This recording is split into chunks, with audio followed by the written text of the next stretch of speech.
எல்லோருக்கும் வணக்கம். இது நம்ம தமிழ் குரல் அகாடமி. இன்றைக்கி நம்ம பார்க்க போகிறது திருக்குறளினுடைய ஒரு அதிகாரத்தை தான் நாம் இன்றைக்கி பார்க்க போகிறோம். வாங்க வீடியோக்குள்ளே போகலாம். ஓகே, நாம் சிலபஸ் வைஸாக நம்ம தமிழில் நடத்த போகிறோம். அதில் ஃபஸ்ட்டு நம்ம திருக்குறளை தான் மொத்தமாக முடிக்க போகிறோம். அந்த திருக்குறளில் மொத்தம் 20 அதிகாரங்கள் எக்ஸாம் பாயிண்ட் ஆஃப் வியூவில் இருக்குது. அதில் பொருட்பாலில் 10, அறத்துப்பாலில் 10 ஆக மொத்தம் 20 அதிகாரங்கள் இருக்குது. அப்படிங்கிறத நான் போன கிளாஸ்லேயே சொன்னேன். இதில் நம்ம இன்றைக்கி பார்க்க போகிறது அந்த அறத்துப்பாலில் முதல் அதிகாரமாக ஒழுக்கமுடைமையை தான் நாம் இன்றைக்கி பார்க்க போகிறோம். ஏன் நான் ஃபஸ்ட்டு இந்த ஒழுக்கமுடைமையை நான் தேர்ந்தெடுத்தேன்னா, நம்ம எந்த ஒரு காரியங்கள் எந்த ஒரு விஷயங்கள் செய்யறதுக்கு முன்னாடி நமக்கு தேவை ஒழுக்கம், டிசிப்ளின், கன்சிஸ்டன்சி. இது நமக்கு இருந்தால் தான் நம்ம எந்த ஒரு செயலையும் நம்ம தெளிவாக பண்ண முடியும். ஓகேவா? அதுக்காக தான் நான் இன்றைக்கி கொண்டு வந்திருக்கக்கூடிய அதிகாரம் ஒழுக்கமுடைமை. ஓகேவா? வாங்க நம்ம வளவலன்னு பேசிகிட்டு இருக்காமல் அதிகாரத்துக்குள்ளே போகலாம். ஒழுக்கம் உடைமையினுடைய முதல் அதிகாரம் முதல் குறள் என்னவென்றால், ஒழுக்கம் விழுப்பம் தரலான், ஒழுக்கம் உயிரினும் ஓம்பப்படும். அருமையான குறள். நான் மறுபடியும் வாசிக்கிறேன். ஒழுக்கம் விழுப்பம் தரலான், ஒழுக்கம் உயிரினும் ஓம்பப்படும். இந்த குறளில் நான் 2 வகையாக பிரிக்க ஆசைப்பட்றேன். முதல் வகை ஒழுக்கம் விழுப்பம் தரலான். ஓகேவா ஃப்ரெண்ட்ஸ்? இந்த முதல் வரிசையில் என்ன சொல்லியிருக்காங்கன்னா, ஒருவருக்கு உயர்வு தரக்கூடியது ஒழுக்கம் அப்படின்னு ஐயன் வள்ளுவன் கூறுகிறார். இரண்டாவது, ஒழுக்கம் உயிரினும் ஓம்பப்படும் அப்படின்னு சொல்லி இரண்டாவது கருத்தையும் ஐயன் வள்ளுவன் கூறுகிறார். அது என்னது? அந்த ஒழுக்கமே உயிரை விட மேலானதாக போற்றப்படும் அப்படின்னும் ஐயன் வள்ளுவன் கூறுகிறார். இதுக்கான காரணம் என்ன அப்படின்னு பார்த்தோம்னா, முதல் காரணம் ஒழுக்கம் விழுப்பம் தரலாம், ஒருவருக்கு உயர்வு தரக்கூடியது ஒழுக்கம். ஃபார் எக்ஸாம்பிள், நீங்கள் இப்போ குரூப் 4 எக்ஸாமுக்கு படிக்க போகிறீங்கன்னு வச்சுப்போம். அடுத்த ஆண்டு 2026ஆம் ஆண்டு நான் கண்டிப்பாக குரூப் 4 எக்ஸாமில் பாஸ் ஆகி ஒரு அரசு அதிகாரியாக நான் வேலைக்கு போவேன் அப்படின்னு நீங்கள் முடிவு பண்ணிட்டீங்கன்னா, அதுக்கான வேலையை நீங்கள் இன்றைக்கி இப்போ உடனே ஸ்டார்ட் பண்ணணும்.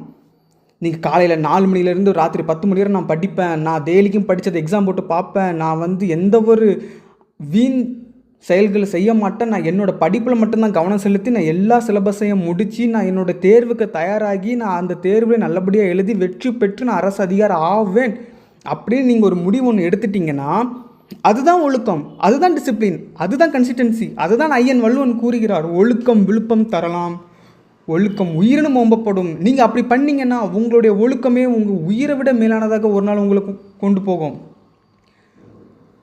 ஓகேவா ஃப்ரெண்ட்ஸ்? நான் சொல்கிறது புரியுதா உங்களுக்கு? நீங்கள் ஒரு எக்ஸாம் பாயிண்ட் ஆஃப் வியூவில் நீங்கள் படிக்க ஸ்டார்ட் பண்ணுறீங்க அப்படின்னா, நம்ம ஏதோ சும்மா கடமைக்காக ஏதோ வீட்டில் சொல்கிறாங்க அப்படிங்கிறதுக்காக இல்லை. நம்ம படிக்க போகிறது நமக்காக, நாம் வேலைக்கு போகிறோம், நாம் அரசாங்க அதிகாரி ஆகணும் அப்படிங்கிற ஒரே காரணத்துக்காக, ஒரே மோட்டிவேஷனுக்காக தான் நாம் படிக்க போகிறோம். அதை தான் நம்ம ஐயன் வள்ளுவனும் கூறுகிறார். ஒழுக்கம் விழுப்பம் தரலான், ஒழுக்கம் உயிரினும் ஓம்பப்படும். இதனால தான் நான் இந்த குறள் இன்றைக்கி நான் முதலாக திருக்குறளை வீடியோ போடும்போது இந்த குறளை தான் நான் போடணும் அப்படின்னு நான் நினச்சி கொண்டு வந்தேன். ஏன்னா ஒருவருக்கு ஒழுக்கம் ரொம்ப முக்கியம். டிசிப்ளினாக இருந்தால் தான் அவர் அடுத்த கட்டத்துக்கு போய் படிக்க முடியும். ஓகேவா ஃப்ரெண்ட்ஸ்? வாங்க அடுத்து இரண்டாவது குறளை பார்ப்போம். பரிந்தோம்பி காக்க ஒழுக்கம், தெரிந்தோம்பி தேரினும் அஃதே துணை. வாங்க மறுபடியும் நம்ம வாசிப்போம். பரிந்தோம்பி காக்க ஒழுக்கம், தெரிந்தோம்பி தேரினும் அஃதே துணை.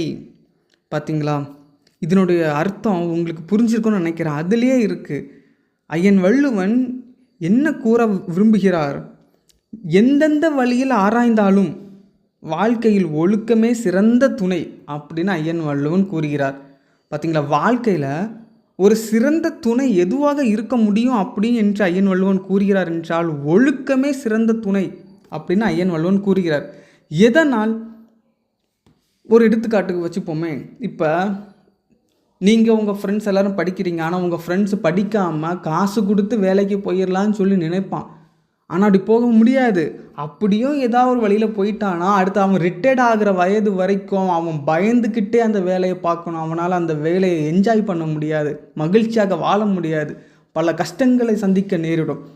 ஆனால் நீங்கள் ஒழுக்கத்தோடு கன்சிஸ்டன்சியாக நீங்கள் படித்து நீங்கள் உங்கள் கஷ்டத்தெல்லாம் போக்கிக்கிட்டு அதை தாங்கிக்கிட்டு நீங்கள் வேலைக்கு போனீங்கன்னா அது உங்களுக்கு மகிழ்ச்சியாக நீங்கள் ரிட்டையர்ட் ஆகிற வயசு வரைக்கும் உங்களுக்கு அது சோறு போடும்.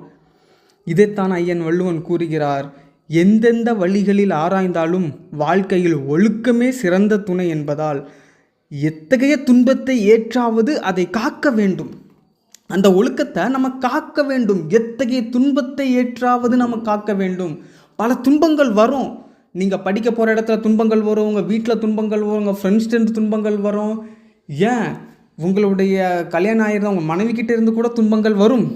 ஆனால் அதையெல்லாம் தாங்கி கொண்டு நான் ஒழுக்கமாக தான் இருப்பேன் என்று சொல்லி நீங்கள் அந்த வழியில் சென்றீர்கள் என்றால் உங்களுக்கு கண்டிப்பாக ஒரு நாள் அந்த ஒழுக்கமே உங்கள் வெற்றியை தேடி தரும். இதைத்தான் ஐயன் வள்ளுவன் கூறுகிறார். பரிந்தோம்பி காக்க ஒழுக்கம் தெரிந்தோம்பி தேரினும் அக்தே துணை என்கிறார். ஒழுக்கமே சிறந்த துணை என்கிறார் ஐயன் வள்ளுவன். ஓகே ஃப்ரெண்ட்ஸ், இது உங்களுக்கு புரிஞ்சிருக்குன்னு நினைக்கிறேன். வாங்க அடுத்த 3வது குறளை பார்ப்போம். ஒழுக்கம் உடைமை குடிமை இழுக்கம் இழிந்த பிறப்பாய் விடும். மறுபடியும் வாசிக்கிறேன், கேளுங்க. அருமையான குறள். ஒழுக்கம் உடைமை குடிமை இழுக்கம் இழிந்த பிறப்பாய் விடும். எவ்வளோ அருமையாக சொல்கிறார் ஐயன் வள்ளுவன். அதாவது இதோட பொருள் என்னவென்றால், ஒருவன் ஒழுக்கம் உடையவராக வாழ்வது தான் உயர்ந்த குடிப்பிறப்புக்கு எடுத்துக்காட்டாகுமாம். பார்த்தீங்களா?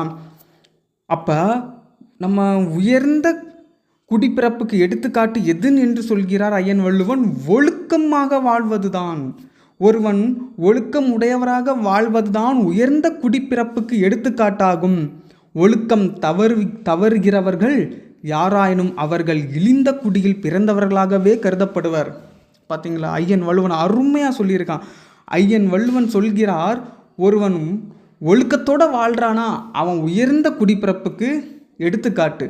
ஒருவன் ஒழுக்கமின்றி வாழ்கிறானா அவன் இழிந்த குடியில் பிறந்தவர்களாக கருதப்படுவான். இங்கு ஐயன் வள்ளுவன் ஒருவன் பிறப்பால் உயர்ந்தவன் தாழ்ந்தவன் என்று கூறவில்லை, மாறாக ஒழுக்கத்தின் அடிப்படையில் கூறுகிறார். இது நாம் கவனிக்க வேண்டும். அதனால்தான் திருக்குறள் உலக பொதுமறையாக இருக்கிறது. ஐயன் வள்ளுவன் அருமையாக கூறுகிறார், ஒழுக்கம் உடைமை குடிமை இழுக்கம் இழிந்த பிறப்பாய் விடும். நீ ஒழுக்கத்தோடு இருந்தீனா நீ தாண்டா உயர்ந்தவன். அவ்வளோதான், முடிஞ்சு போச்சு. நீ ஒழுக்கம் தவறி வாழ்ந்தினா நீ தாண்ட இகழ்ந்தவன். என்ன சொல்கிறார்? இழிந்த குடியில் பிறந்தவர்களாக கருதப்படுமா. பார்த்தீர்களா? அருமையாக சொல்கிறார் ஐயன் வள்ளுவன். நீ ஒழுக்கத்தோடு வாழ்ந்தினா நீ உயர்ந்தவன், நீ எல்லாருக்கும் மேலேயும் உயர்ந்திட்டடா. அதே இது நீ ஒழுக்கம் இல்லாமல் வாழ்ந்தால் நீ கீழேக்கும் கீழே இழிந்த குடியில் பிறந்தவனாக கருதப்படும். அவ்வளோதான், முடிஞ்சு போச்சு. ஒழுக்கம் உடைமை குடிமை இழுக்கம் இழிந்த பிறப்பாய் விடும். உங்களுக்கு புரிஞ்சுன்னு நினைக்கிறேன் ஃப்ரெண்ட்ஸ். வாங்க 4வது குறளை பார்ப்போம். மரப்பினும் ஒத்துக்கொள்ளலாகும் பார்ப்பான் பிறப்பொழுக்கம் குன்ற கெடும். வாங்க மறுபடியும் வாசிப்போம். மரப்பினும் ஒத்துக்கொள்ளலாகும் பார்ப்பான் பிறப்பொழுக்கம் குன்ற கெடும். இதனுடைய பொருள் என்னவென்றால், ஒருவன் கற்றதை மறந்து விட்டால் மீண்டும் படித்து கற்றுக்கொள்ள முடியும். ஆனால் பிறப்புக்கு சிறப்பு சேர்க்கும் ஒழுக்கத்திலிருந்து அவன் தவறினால் இழிமகனே ஆவான் அப்படின்னு ஐயன் வள்ளுவன் கூறுகிறார். இவ்வளோ அருமையான ஒரு குறள் பார்த்தீங்களா? மறப்பினும் ஒத்துக்கொள்ளலாகும். மறந்தாலும் பிரச்சனை இல்லைப்பா, நம்ம கற்றுக்கலாம். ஆனால் பார்ப்பனன் பிறப்பொழுக்கம் குன்ற கெடும். ஆனால் பிறப்புக்கு சிறப்பு சேர்க்கும் ஒழுக்கத்திலிருந்து நீ தவறினால் அது இழிமகனே தான் ஆவான் அப்படின்னு ஐயன் வள்ளுவன் அருமையாக கூறுகிறார். அருமையான குறள். மரப்பினும் ஒத்துக்கொள்ளலாகும் பார்ப்பான் பிறப்பொழுக்கம் குன்ற கெடும். வாங்க ஃப்ரெண்ட்ஸ், நம்ம அடுத்த 5வது குறளை பார்ப்போம். அழுக்கார் உடையான் கண் ஆக்கம் போன்றில்லை ஒழுக்கமில்லான் கண் உயர்வு. வாங்க மறுபடியும் வாசிப்போம். அழுக்கார் உடையான் கண் ஆக்கம் போன்றில்லை ஒழுக்கமில்லான் கண் உயர்வு. இதனுடைய பொருள் என்னவென்றால், அழுக்கார் என்றால் பொறாமை. அப்போ யாராக இருக்கும்? பொறாமைப்படுபவனாக இருக்கும். அதை தான் ஐயன் வள்ளுவன் கூறுகிறார். பொறாமையுடையவனும் நல்லொழுக்கம் இல்லாதவனும் ஒழுக்கமின்றி வாழ்பவனும் ஒழுக்கத்தில் தவறி வாழ்பவனும், அதாவது நல்லொழுக்கம் இல்லாதவனும். அப்போ பொறாமையுடையவனும் நல்லொழுக்கம் இல்லாதவனும் அவங்க 2 பேருக்கும் அமையும் வாழ்வு எவ்வாறான வாழ்வாக இருக்கும்? உயர்வான வாழ்வாக கருதப்பட மாட்டாதாம். இந்த ஒரு விஷயத்தில் மோசமான, இந்த உலகத்தில் ஒரு மோசமான விஷயம் எது தெரியுமா உங்களுக்கு? ஒருத்தன் கஷ்டப்பட்டு அவன் சின்ன சின்னதாக கொஞ்சம் கொஞ்சமாக படிப்படியாக மேலே ஏறி வாரான் பார்த்தீங்களா? தன்னோட வாழ்க்கையில் எப்படியாவது ஜெயிக்கணும்னு சொல்லிக்கிட்டு மேலே ஏறி வாரான். அவனை பார்த்து ஒருத்தன் பொறாமப்படுறான் பார்த்தீங்களா? அதை விட மோசமான செயல் இந்த உலகத்தில் இருக்காது. அந்த அளவுக்கு தான் ஐயன் வள்ளுவன் என்ன சொல்கிறார்? அந்த பொறாமைப்படுபவனையும் நல்லொழுக்கம் இல்லாதவனையும் 2 பேரையும் அவர் ஒரே தராசில் தான் வச்சு பார்க்குறாரு ஐயன் வள்ளுவன். அப்போ பொறாமைப்படுபவனும் நல்லொழுக்கம் இல்லாதவனும் அவங்க 2 பேருக்கும் அமைகின்ற வாழ்வு உயர்வான வாழ்வாக கருதப்பட மாட்டாது. அது மிகவும் மோசமான வாழ்வாக தான் இருக்கும். கடைசிரிக்கா அவங்க அப்படி தான் வாழ்வாங்க. ஏன்னா ஒழுக்கம் இல்லாதவன் தவறாக தான் வாழ்வான். ஒழுக்கத்தோடு வாழ்பவன் தவறு செய்வதில்லை. ஆகையால் தான் ஐயன் வள்ளுவன் கூறுகிறார், அழுக்காருடையான் கண் ஆக்கம் போன்றில்லை, ஒழுக்கமிலான் கண் உயர்வு. அழுக்காருடையான் கண் ஆக்கம் போன்றில்லை, ஒழுக்கமிலான் கண் உயர்வு. பொறாமைப்படுபவனும் ஒழுக்கம் இல்லாதவனும் அவங்க 2 பேருக்கும் அமைகின்ற வாழ்வு உயர்வான வாழ்வாக கருதப்பட மாட்டாது என்று கூறுகிறார் ஐயன் வள்ளுவன். வாங்க நம்ம 6வது குறளை பார்ப்போம். ஒழுக்கத்தின் ஒல்கார் உறவோர் இழுக்கத்தின் ஏதாம் படுபா கரித்து. வாங்க மறுபடியும் வாசிப்போம். ஒழுக்கத்தின் ஒல்கார் உறவோர் இழுக்கத்தின் ஏதம் படுபா கரித்து. இதனுடைய பொருள் என்னவென்றால், மன உறுதி கொண்டவர்கள், அதாவது முதல் இந்த ஒழுக்கமாக வாழ்பவர்கள் யார் அப்படின்னு நம்ம பார்த்தோம்னா மன உறுதி கொண்டவர்கள் தான். ஏன்னா மன உறுதி கொண்டவர்கள் ஒழுக்கம் தவறுவதில்லை. மன உறுதி உடையவர்கள் ஒழுக்கமாக தான் வாழ்பவர்கள். ஓகேவா? அதாவது ஒழுக்கம் தவறுவதால் ஏற்படக்கூடிய அந்த விஷயங்கள் இருக்குல்ல. இப்போ நம்ம ஏதாவது ஒருத்தனை பார்த்து நம்ம லைட்டாக பொறாமப்பட்டு நம்ம தப்பு பண்ணிட்டோன்னு வச்சுக்கோங்க. திடீர்னு யாராவது ஒருத்தங்க கண்டுபிடிச்சிட்டாங்கன்னா, ஐயோ நம்ம தப்பு பண்ணிட்டோம், நம்ம பண்ண தப்பை ஒருத்தங்க கண்டுபிடிச்சிட்டாங்களே அப்படின்னு நமக்கு ஒரு குற்ற உணர்ச்சி ஏற்படும் இல்லையா? இந்த குற்ற உணர்ச்சி ஏற்படும் அளவுக்கு அவர்கள் வாழ மாட்டார்கள் என்று ஐயன் வள்ளுவன் கூறுகிறார். ஏன்னா அதுக்கான விளைவு என்னவென்று அவர்களுக்கு தெரியும். தெரிந்தனால்தான் அவர்கள் என்ன ஒழுக்கத்தோடு வாழ்கிறார்கள். அதை தான் ஐயன் வள்ளுவன் கூறுகிறார், ஒழுக்கத்தின் ஒல்கார் உறவோர் இழுக்கத்தின் ஏதம் படுபா கரித்து. ஒழுக்கத்தின் ஒல்கார் உறவோர் இழுக்கத்தின் ஏதம் படுபா கரித்து. மன உறுதி கொண்டவர்கள் ஒழுக்கம் தவறுவதால் ஏற்படும் இழிவை உணர்ந்திருப்பதால், பார்த்தீங்களா, ஒழுக்கம் தவறுவதால் ஏற்படும் இழிவை உணர்ந்திருப்பதால் நல்லொழுக்கம் குன்றுவிடுமோ அப்படிங்கிற பயத்தில் அவங்க என்ன பண்ணுவாங்க, நல்லொழுக்கம் குன்றும் அளவிற்கு நடக்க மாட்டார்கள். அவர்களுடைய நல்லொழுக்கம் குன்றிடும் அளவிற்கு நடக்க மாட்டார்கள் ஒழுக்கம் உள்ளவர்கள். இதைத்தான் ஐயன் வள்ளுவன் அருமையாக கூறுகிறார். ஒழுக்கத்தின் ஒல்கார் உறவோர் இழுக்கத்தின் ஏதம் படுபா கரித்து. வாங்க நம்ம அடுத்து 7வது குறளை பார்ப்போம். ஒழுக்கத்தின் எய்துவர் மேன்மை இழுக்கத்தின் எய்துவர் எய்தா பழி. வாங்க மறுபடியும் வாசிப்போம். ஒழுக்கத்தின் எய்துவர் மேன்மை இழுக்கத்தின் எய்துவர் எய்தா பழி. பார்த்தீங்களா, இதனுடைய அர்த்தம் அந்த குறள்லே இருக்குது. ஒழுக்கத்தின் எய்துவர் மேன்மை, ஒழுக்கமாக இருக்கிறவன் ஒழுக்கத்தினால் உயர்வு அடைவர். ஒழுக்கமாக இருக்கிறவன் உயர்வு அடைவான், கண்டிப்பாக அடைவான். அதே இது இழுக்கத்தின் எய்துவர் எய்தா பழி, ஒழுக்கம் இல்லாதவன் வேண்டாத பழியை அடைவர். அதுதான் வேண்டாத பழி சுமைக்கு ஆளாவார். அப்போது இங்கே என்ன கூறுகிறார் ஐயன் வள்ளுவன்? ஒழுக்கத்தில் இருப்பவன் மேன்மை அடைவான், ஒழுக்கம் இல்லாதவன் என்னது அடைவான்? பழியை அடைவார். ஒழுக்கத்தின் எய்துவர் மேன்மை இழுக்கத்தின் எய்துவர் எய்தா பழி. ஓகேவா ஃப்ரெண்ட்ஸ்? வாங்க அடுத்தது 8வது குறளை பார்ப்போம். நன்றிக்கு வித்தாகும் நல்லொழுக்கம் தீயொழுக்கம் என்றும் இடும்பை தரும். பார்த்தீங்களா? வாங்க மறுபடியும் வாசிப்போம்.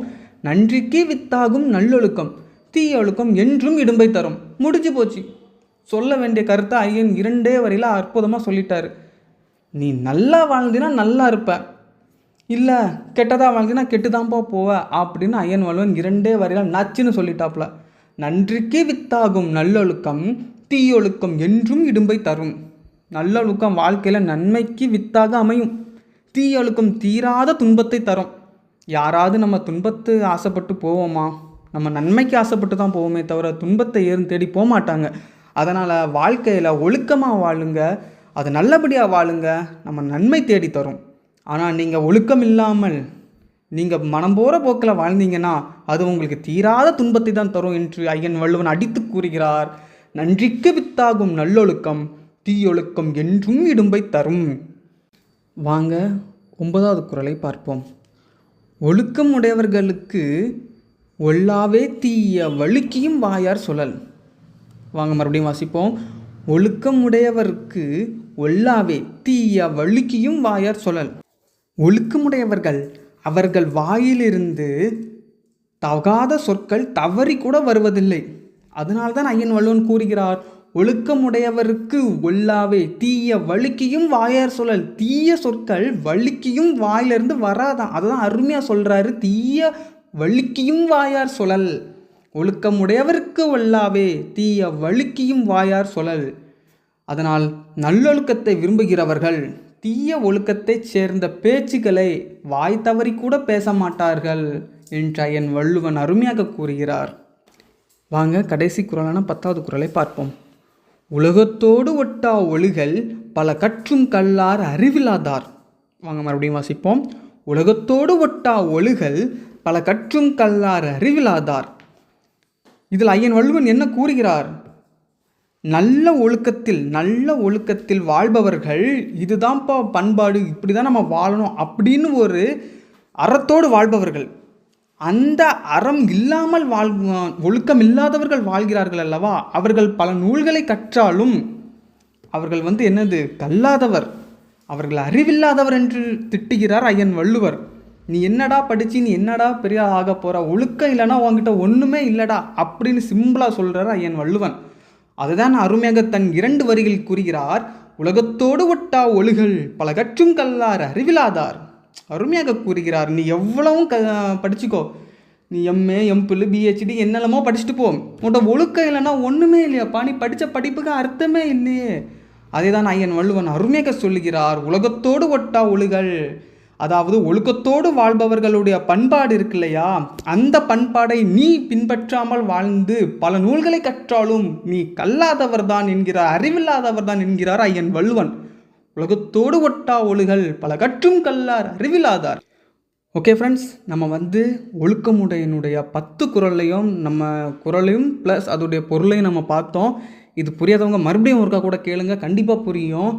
இந்த குறள் இதிலேருந்து கண்டிப்பாக நம்ம ஏதாவது எக்ஸாமுக்கு கேட்கறதுக்கு வாய்ப்பு இருக்குது. அதனால் எல்லாருமே இந்த வீடியோவை திரும்ப திரும்ப பாருங்கள்.